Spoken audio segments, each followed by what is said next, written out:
Something that I find really interesting is the diversity of the shapes of eggs. And here we've got a couple of really good examples. Not all egg shapes are the same. Some are much more perfectly rounded and some are much more stretched out.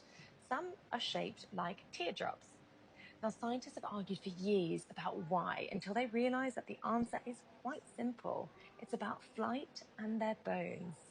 Birds that spend a lot of time flying around need light and strong skeletons. That means that their pelvis, the part where the egg passes through, is narrower. Now, to still fit enough calcium into the egg for a healthy chick, the egg stretches out and becomes elongated or pointy. The birds that don't rely on powerful flight can afford wider body cavities, so wider pelvises. The eggs don't need to stretch, and so they end up much rounder. There's something else really cool about pointy eggs. For birds that live on cliffs or ledges, there is a real risk of the eggs rolling out of the nest and falling down, obviously killing the chick.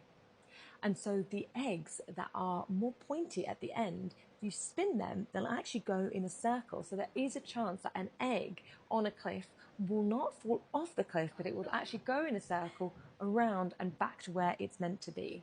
Round eggs, on the other hand, are much more stable in flat nests where rolling off something isn't such a danger. And so they'll stay put where they are. So you can see here an ostrich egg, a rhea egg, an emu egg, and a king penguin egg, all very, very different in how they look.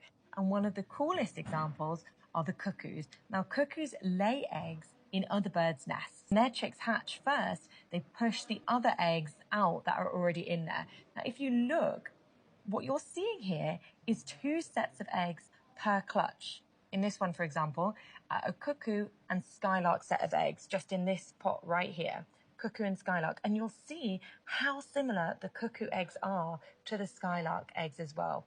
And so the better adapted the cuckoos are to the species of bird whose nest they invade and push out the eggs, the better their chances of survival.